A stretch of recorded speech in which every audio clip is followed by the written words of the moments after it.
Hey guys, and welcome to Piano Challenge number 47. So this is where we're going to start to really put all of these licks together. All right, so now to get the sheet music and backing track for today's lesson, go back to pianowithwillie.com/challenge. Definitely going to want to get the sheet music for today's lesson because I'm only going to be able to show so much of it on the screen at one time. So first of all, go back to challenge 46, 45, 44, 43, and you're going to see some of these licks. So you're going to see this is the lick from last week's challenge, this is the one from the week prior to that. All right, you're going to see some combinations here. You're going to see like how I did that, but then I added on these last few notes right here. So let me just go ahead and play it for you nice and slow, the whole thing. So we start with the, right, remember that one? And then rather than coming down here, you see what I did is I did an 8 VA. So I did this up an octave. So again from the beginning, and I did,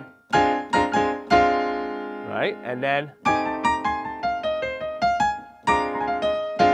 so you see how I took the first part of the last week's lick right here, altered it a little bit at the end, so I have,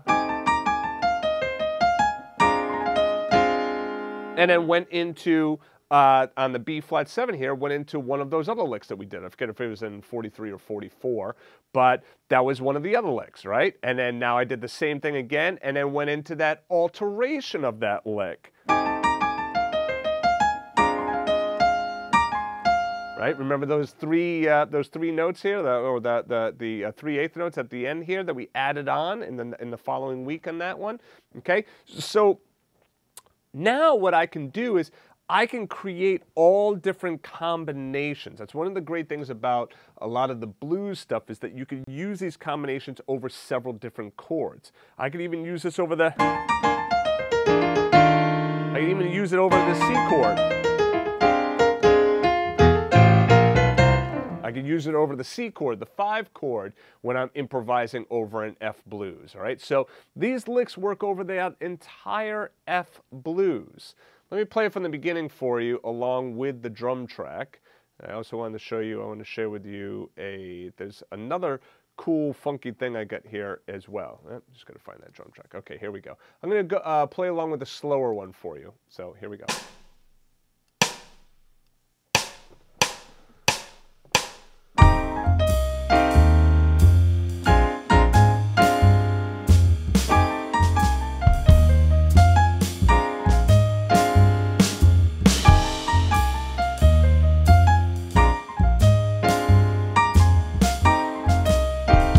Looping it, right? So let's play along with that fast one now.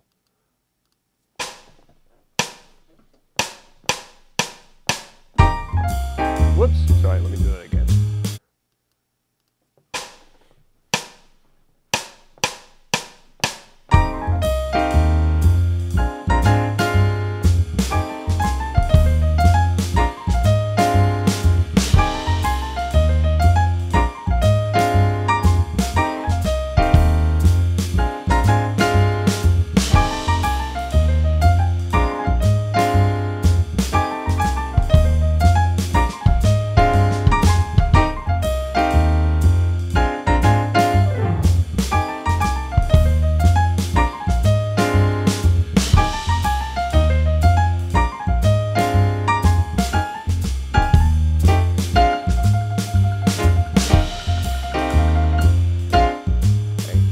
So you can see that by combining these different licks together, I can get some really, really neat sounds, all right? You also notice that I can also roll some of those notes. So like when I did at the beginning here, anytime I play like that octave like that, that's a good opportunity right here to roll. So I have... So you see when I have that what you call it, half note there, I can roll those 2 notes there in the right hand. Now if I want to, I could even like roll all of it, just kind of alternating back and forth and just kind of like shifting my wrist like that, right? You notice I kind of keep my center of gravity right there on that C, right? And then roll off of that. So.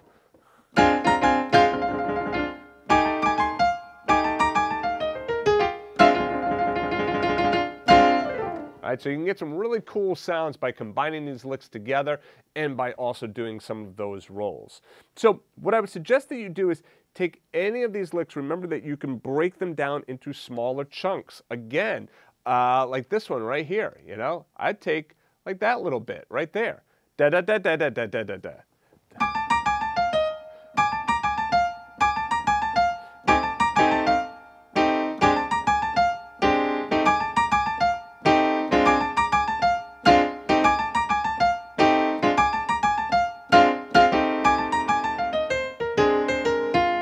Right, so isolating little pieces of these licks can really, really change your playing a lot, because now you get all of these different disparate parts, you put them all together, and now you start to build a solo out of this, okay?